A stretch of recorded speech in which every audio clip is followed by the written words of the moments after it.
Sa dami ng sakit na nararanasan ng mga tao ngayon, dumarami rin ang iba't ibang gamot na nagsusulputan. Pero, alam ba ninyo na may tinatawag na natural way of healing para sa iba't ibang sakit? Kung ano ito, alamin sa programang Basta Natural, dito sa Radyo Agila.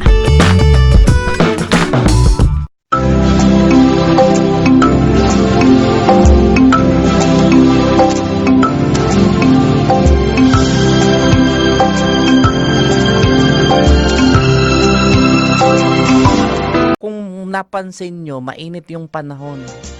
Kahit mainit ang panahon, huwag tayong inom ng malamig na tubig. Yan, alam nyo kung bakit? Madali po kayong magkakasipon. Lalo na kung medyo mahina ang inyong resistensya, ang inyong pulmonya. Baka maya-maya barado na ang inyong ilong. Namamaga yung mga sinuses. Meron talagang nagkakaroon ng problema sa sinuses, lalo na pag umaga. Pero ito, total yun namang sipon. Isa din sa binabantayan nating sintomas. Ngayon, kung may mga sintomas, kung mild naman, ang paalala, sa bahay muna, huwag muna maglalabas. Mag-isolate muna, mag-quarantine muna, para kung sakali man na lumala, saka lang pupunta sa hospital. Kasi ngayon, napakahirap din sa hospital, punuan. So, isang problema, yung pagkakaroon ng sinusitis. Yung iba, bakit po tuwing umaga, meron akong sipon? Kasi ang nangyayari, yung mucus, yung sipon, naiipon dun sa sinus cavity, namamaga. Kaya nagkakaroon ng pressure dun sa sinuses na mapapansin sa mukha. Kaya sumasakit yung ulo, usually yung sa may noo, dito sa may baba ng mata. Yung iba, nakakaranas na parang medyo masakit yung ngipin. At itong mga pain na nararamdaman with sinus pressure, nagiging worse pagka umaga. Doon nyo mapapansin na talagang kailangan pagtuunan ng ito, kailangan malakas ang ating immune system. Kasi madalas ang dahilan allergens. Yung kirot na nararamdaman pagka yung tutungo or yuyuko, naku, lalong sumasakit. So, importante yan na masolusyonan. Pero kung yan ang nagiging problema at nagpapahirap sa inyo, kailangan lang na, sabi nga, nandyan muna sa bahay, may mga pwedeng gawin na home remedies. May mga pwede tayong itry para ma-relieve yung mga sintomas na yan. Kasi kung sabihin, papansinin, punta ka agad sa hospital. Ang problema kung yung pupuntahan yung hospital ay may nagpositibo ng COVID-19, baka ma-expose pa kayo. Diba? Baka sa halip na ligtas ka, lalong na-expose kasi yung doktor na titingin ay na-expose. Kaya nga hindi po ako humaharap sa mga may Ang sintomas ay sipon, ubo. Hindi muna. Dun sa mga pinuntahan natin, talagang pinapractice natin yung social distancing. Nagmamadali tayo lagi kasi may mga tawag na kailangang sikasuhin. Itong problemang ito, yung sinuses, 'di ba, mahirap lalo na pag umaga. Pero may mga pwede tayong gawin. Ito, madalas natin banggitin, steam inhalation. Yan, pwede nyo yung itry sa umaga pagka masakit yung ulo. Lalo na kung meron kayong essential oil, kung meron ginagamit na essential oil. Usually, ini-spray ko konti lang sa kamay pagka puro ganoon. Tapos, yun ang inaamoy ko matagal bago mawala. Minsan 5 oras na. Andun pa rin yung amoy ng essential oils. Yung mga ganong essential oil, pwede nyong ilagay sa isang bowl ng mainit na tubig. Tapos magtakip kayo ng towel sa ulo. Langhapin nyo yung steam na nilalabas ng tubig na may essential oil. Kung walang essential oil, plain water, okay na. Makakatulong yan para lumuwag yung sinuses. Mawala yung sipon. Diba, ang hirap ngayon Ito pa namang panahon na ito, yung bang medyo malamig sa gabi. Tapos pag araw sobrang init naman. Nako, talagang andali pong magkasipon. Ingat po tayo dahil nga sa pagka yung common colds ang nakuha natin ay madali pong magkahawahan. Kasi yan talagang airborne yan. Hindi lang droplets kasi ang COVID-19 sa mga pag-aaral nasa droplets yung bang pagka may umubo or bumahing mapupunta sa isang surface tapos mahawakan mo tas ikaw naman hahawak sa ilong or sa bibig o sa mata, ayan, pwedeng pumasok. Pero yung sipon kasi nililipad ng hangin. Matagal bago siya mawala, mamatay sa hangin. Kaya pwedeng makapanghawa. Kaya pagka ganyan ay maari magkahawa-hawa sa bahay at talagang dapat mag-ingat kasi ngayon pagka ganyan pagsususpetsahan ka talaga. Mahirap pagka sumpong ang sinusitis. Pero lagi nating pinapaalala, proper hydration. Doon sa mga nasa opisina na sa mga media offices katulad namin, meron kaming kape dito sa labas na. Pero wag maging madalas yung pagkakape, kailangan talaga tubig.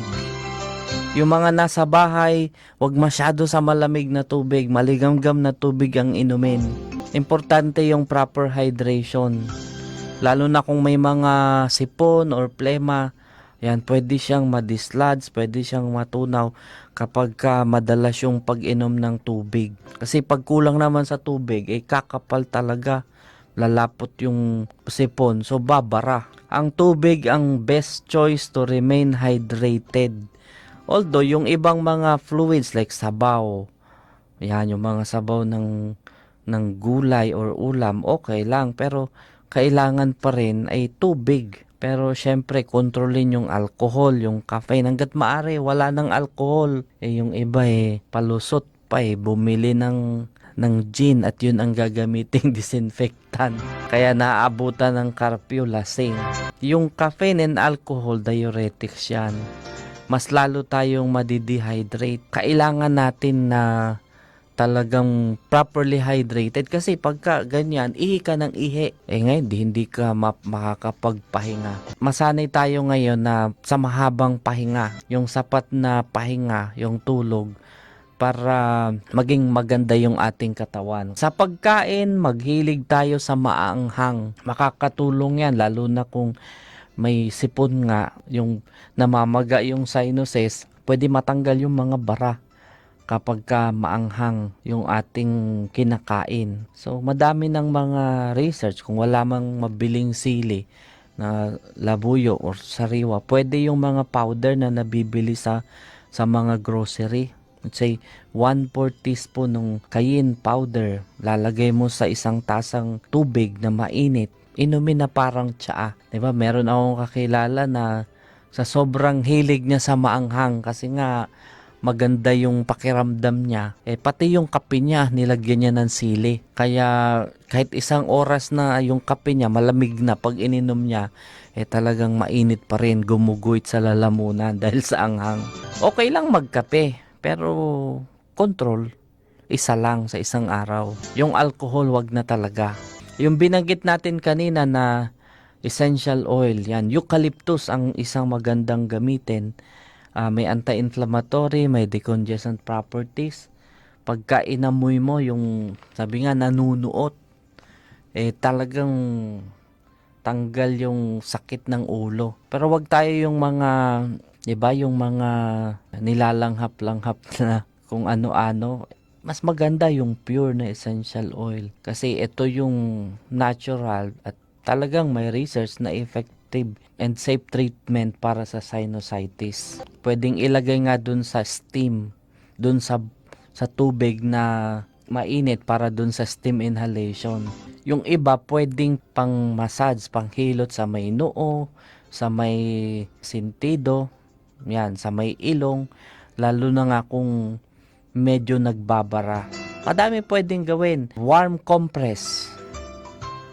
Pwede tayo mag-apply ng heat dun sa sinus area para ma-relieve yung pressure. So, pwede kayong gumamit ng isang bimpo, basain nyo ng medyo mainit, tapos ilagay dun sa may mukha. Makakatulong para ma-relieve yung inflammation sa nostrils. Madami pong pwede yung massage. Ayan, dun sa ulo, sa may ilong.